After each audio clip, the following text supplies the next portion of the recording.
Lost my wife, found love again, then caught my best friend and girlfriend in my kitchen. So I had him arrested while she was on vacation. Holly and I grew up in a decent-sized town, somewhere around 30,000 people. We met when we were just kids, maybe 6 or 7, can't say for sure.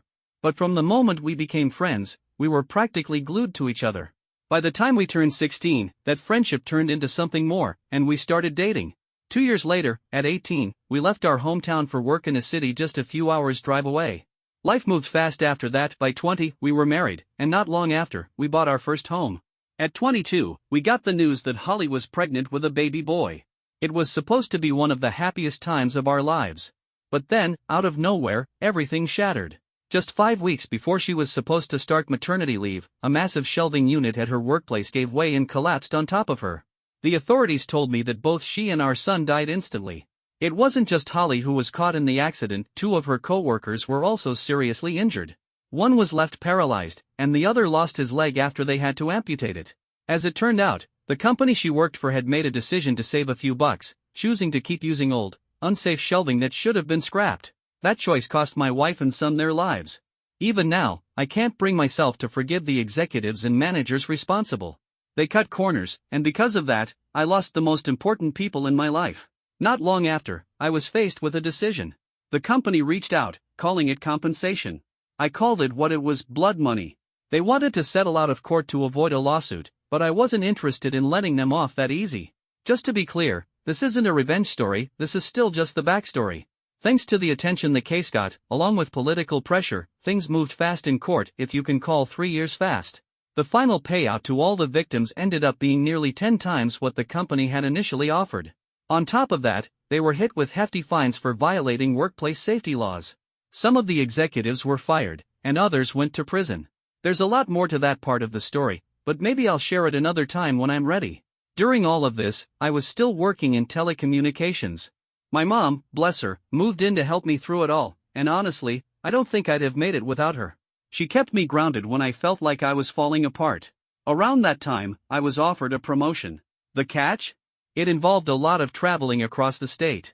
I negotiated to have an office at my hometown branch, wanting to handle business there as well. Since they didn't have a dedicated rep, luckily, the company agreed.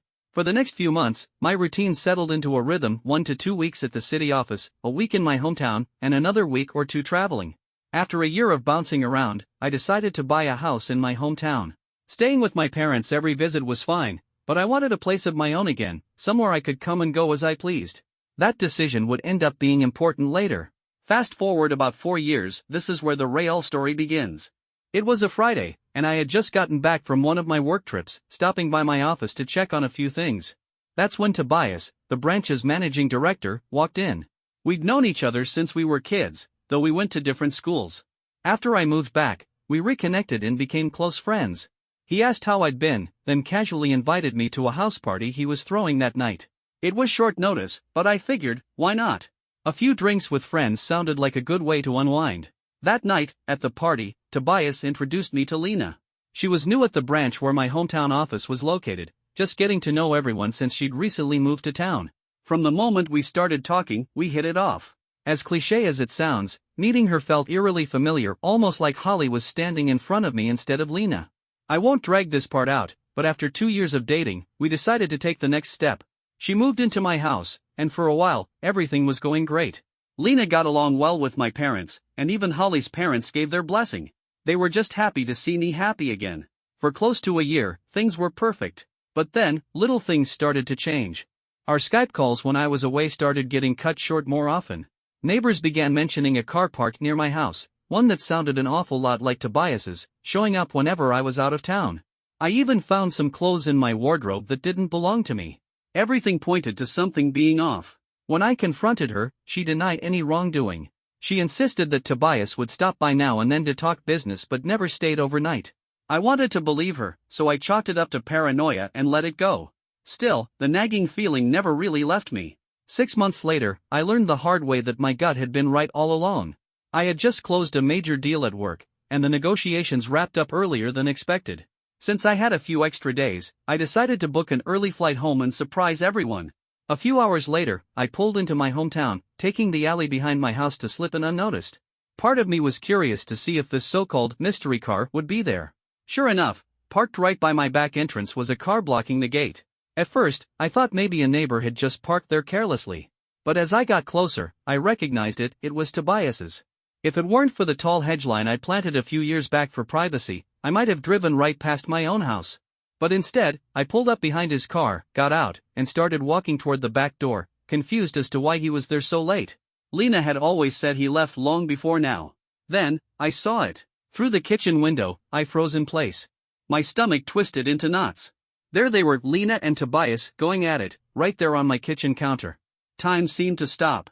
My brain struggled to process what my eyes were seeing. My closest friend and my girlfriend, tangled up together in my house. I just stood there, paralyzed. A million thoughts raced through my mind. Was this even real? Had I imagined it? And why the hell were they doing this in my home? The weight of it all hit me like a punch to the gut. Defeated, I turned around and walked away before they even knew I was there. I sat in my car for what felt like an eternity. At first, I was just crying hard. But sadness quickly twisted into something else. Anger. The same kind of rage I felt toward the people responsible for Holly's death. I wanted to hurt them. Badly. Now, I've never been a violent man. I don't believe in throwing punches or settling scores with my fists. But that night, I knew I was going to make them pay. I was going to tear their lives apart, piece by piece. And what better time to start than right then and there? I backed my car further up the alley, just far enough so I could still keep an eye on Tobias's car. Then, I walked back toward the gate, positioning myself where I had a clear view into the house. Pulling out my phone, I dialed Lena's number. They were still at it when her phone started ringing. Both of them froze, eyes flicking to the caller ID. I could see the recognition hit my name staring back at them. Lena hesitated, looking like she was considering answering, but ultimately let it ring out. A few moments later, as if nothing had happened, they went right back to their little rendezvous. I called again. This time, she picked up. Just as she did, I hung up and headed back toward my car. Almost immediately, my phone rang, Lena calling me back. Her voice was light, feigning innocence as she asked why I was calling so late. I told her I was about 10 minutes from home and didn't want to startle her when I came in. She sounded shocked, maybe even a little panicked, but quickly covered it with excitement, acting all happy that I was coming home early. The call ended soon after, with her telling me she'd get up and change before I arrived. I barely had time to hang up before Tobias came tearing through the gate, half-dressed, scrambling to his car. He practically dove into the driver's seat and sped off like his life depended on it. I leaned back in my seat and smiled, just a little, knowing the fear they must have felt. They'd come dangerously close to being caught red-handed, and I liked that. I waited a few minutes, then pulled my car into the same spot Tobias had just vacated. The rest of the night was uneventful. Lena was already asleep by the time I got into bed. But I didn't close my eyes. My mind was racing. I needed a plan. Revenge. My mother always taught me to be a pacifist, to let karma do its work. But in this case, karma could use a little help. I decided to punish them separately, but make sure both of their lives came crashing down. I knew something about Tobias, something he kept tightly under wraps. He had a drug habit. Nothing extreme, but enough that he went to great lengths to keep it hidden. I'd only found out by accident when I spotted some coke at his place once. He'd scrambled to cover it up, and I'd acted like I hadn't seen a thing. That night, I reached out to some of my more questionable contacts, people I'd done business with over the years. I made a few discreet inquiries about getting my hands on some product. A few days later, I had enough of a stash to put my plan in motion. A month passed before I made my first real move. I invited some friends, including Tobias, over for a barbecue. I made sure to keep his glass full all night, getting him drunk enough that he wouldn't be able to drive home. When the party wrapped up, I convinced him to crash at my place and sleep it off. Once I was sure he was out cold, I got to work. I took the drugs and carefully planted them inside his car, tucking some into different compartments, with the biggest stash hidden in his tire well, somewhere he'd never think to check. Just to make sure it all looked convincing, I also placed some of my own belongings in his car, along with a few more in his house when I drove him home the next day. He was still too hammered to notice. Satisfied, I waited. A few days later, I set the next part in motion. Before leaving for a work trip, I staged a break-in. I smashed a back window in my kitchen, leaving it wide open, then headed straight for the airport. The moment I landed, my phone was flooded with messages. The first was from my mother, panicked. She had found the broken door and immediately called the police. The second was from Lena, crying. The third was from the local police, asking me to get in touch. I returned all the calls, telling the police I was away on business but would be back the following week to speak with them. In the meantime, I asked Lena to stay at my parents' house until I got back. I also had my dad arrange for a security company to install cameras and an alarm system at the house. Of course, I made sure to clear it with the police first so it wouldn't interfere with their investigation. When I got home, I played my part. Shocked. Confused. Why would someone break into my house? I checked everything, pretending to be devastated as I discovered the missing items, the very things I had taken myself. After filing a police report, the security rep walked Lena and me through how the new cameras and alarm system worked. That's when she asked the question I had been waiting for. What if we, want privacy? She acted a little shy, but I knew exactly what she was getting at. She wanted to know if the cameras could be turned off when she and her next affair partner decided to use my house as their personal playground. The rep assured us it was a common question. He showed us on the home computer how to disable recording on specific cameras whenever we wanted. Perfect. As I was walking him out, I casually asked if there was a way to get notifications when cameras were turned off, just as a security measure. He stepped back inside and showed me how to set up email alerts. And just like that, I had everything I needed. Now, there was just one last thing to take care of. I reached out for some legal advice, specifically about cohabitation laws in my country. I needed to be absolutely certain that when the time came, I wouldn't be forced to give Lena a single penny. Since I was the sole beneficiary of Holly's estate, I didn't want any surprises where she could stake a claim to what was mine. A huge shout out to the legal team, they set me up with an excellent lawyer. He assured me that despite dating for nearly 4 years, we hadn't been living together long enough to be considered a de facto couple. On top of that, since I was covering all the household expenses and she wasn't paying rent, she had no legal standing to make any financial claims against me. Just to be safe, he drafted an airtight legal document to cover any potential loopholes. I signed it without hesitation. Right around the same time, my job made me an offer, one I couldn't refuse. A promotion. They wanted me to move back to the city and lead the team I was a part of. Perfect timing. The promotion meant I wouldn't have to travel as often and could stay in one location. My company had been so impressed with my success working from my hometown that they were considering expanding the model, bringing in 3 to 5 representatives to spend a week or two in the larger surrounding towns, including mine, as part of my team. It was a solid opportunity, and I accepted without hesitation. The transfer process would take about 6 weeks, which was perfect, plenty of time to gather all the evidence I needed. When I returned to my hometown the following week, I set the next phase of my plan in motion. I went to Tobias and requested a week of vacation for Lena in 2 weeks' time. I told him I wanted to send her and a couple of friends on a retreat, a little getaway before I made the biggest decision of my life for the second time. His face lit up, and before I knew it, he was pulling me into a hug, congratulating me for being ready to take that leap again. I hugged him back, tight, but not for the reason he probably imagined. He eagerly agreed to block out the week for me and even promised to keep it a secret, though I knew word would spread through the office like wildfire. That was part of the plan. That night, I told Lena about her surprise. A week at a luxury tropical spa resort, all expenses paid. No questions asked, just her and 2 friends of her choice. The second the words left my mouth, she squealed like a kid in a candy store. To make everything seem even more believable, I told her I'd be spending the following week in the city, prepping for an important client. It was one of my biggest accounts, and I needed my team to help out before I flew out the week after. I wouldn't be home before she left, which seemed to disappoint her, but I reassured her it would all be worth it when she came back. What I didn't tell her was that I had actually taken 2 weeks of vacation on the opposite side of the country. I needed time away to mentally prepare for the storm that was about to erupt the moment she stepped onto that plane. And, of course, to enjoy the first real taste of freedom I'd had in years. 2 weeks later, on a Sunday, I flew back home and drove toward my house.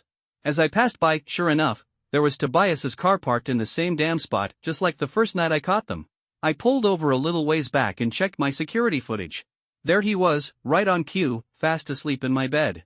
No surprise there. Over the past 2 weeks, I had watched them repeat this routine almost every night, recording every bit of it. It was time to set the next phase in motion.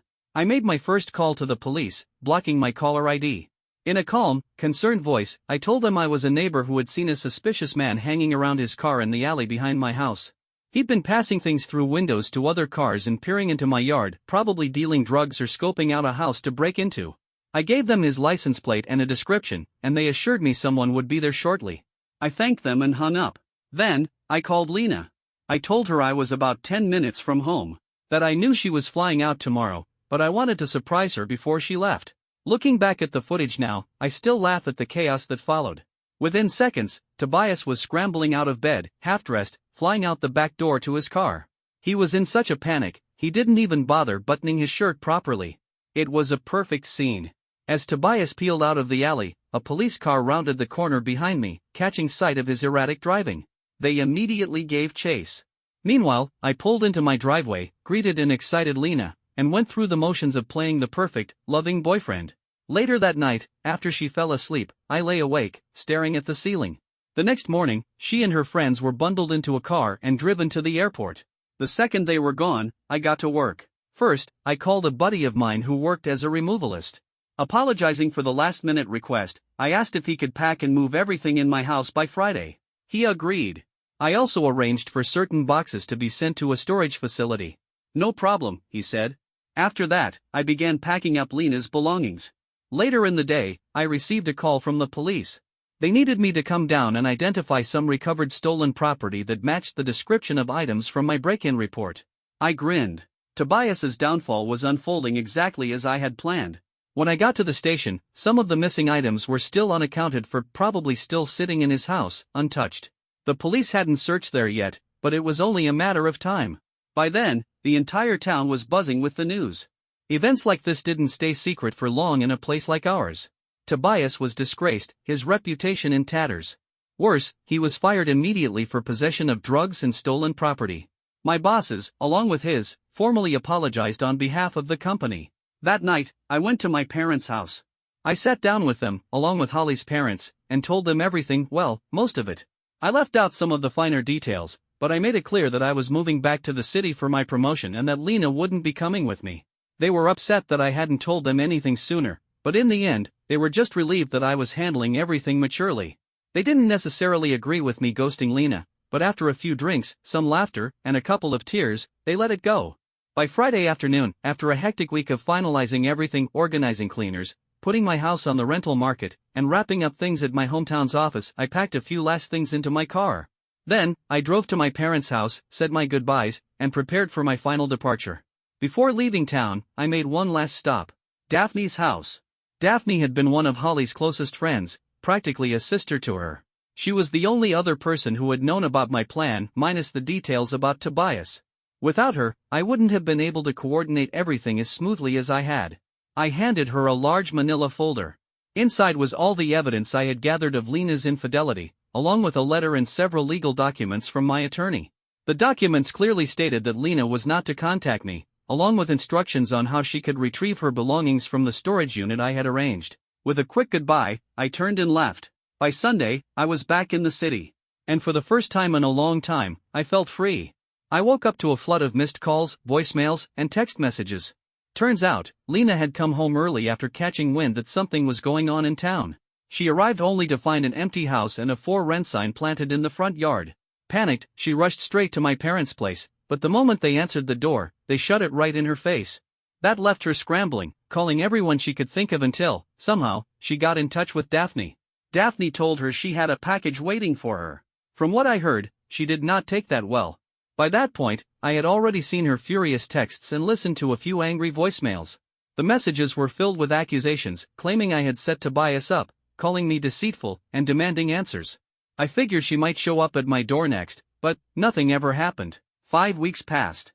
I had moved to the city, settled into my promotion, and put this entire chapter behind me. Now, I sit here writing this out for you, dear reader. Granted, this is the shorter version. The original was double the length, around 14 pages, but I trimmed it down while keeping the important details intact. Edit 1. Obligatory thank you, and holy hell, this blew up. I appreciate the support even though this is a throwaway account I have no plans to use again. I'm still at work at the moment, but once I'm finished, I'll try to answer as many questions as I can and provide any updates that come my way. Edit 2. Now that I'm home, I wanted to take the time to answer some of the most common questions and clear up a few things. A lot of people have asked, what happened to Tobias? Why was I so hard on him? And wasn't I worried about incriminating myself online? After checking in with some friends back home, I can tell you this: Tobias is looking at a few months in prison. Since it's his first offense, he'll probably be out sooner. As for why I went after him so hard? Simple. Tobias knew Holly and me growing up. He saw firsthand how hard it was for me to rebuild my life after she died. And yet, despite knowing all of that, he still chose to betray me. That alone was enough for me to make sure he got what he deserved. Now, for those worried about whether he might try to turn the authorities in my direction, I'm not concerned. Tobias doesn't use Reddit. Lena does, but I haven't seen any activity on her account in a while. As for other Reddit users, who knows? Maybe some people on my main account will recognize this story if they come across it. But as far as I know, nobody in my life has any reason to suspect a thing. Another common question: why didn't I do more to Lena? And why did I stay with her for as long as I did? The short answer? I wanted to gather irrefutable proof of her cheating before making my move.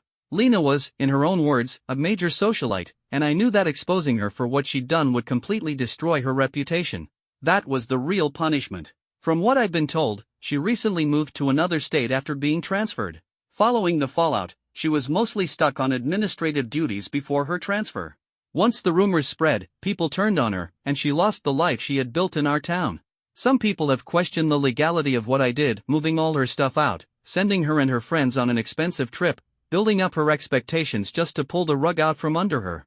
Morally? Yeah, I get it. It was a brutal move. But legally? I had every right to do it. Lena never updated any of her official records, her driver's license, voter registration, or anything else, to reflect that she had moved in with me. I found this out while working with my lawyer.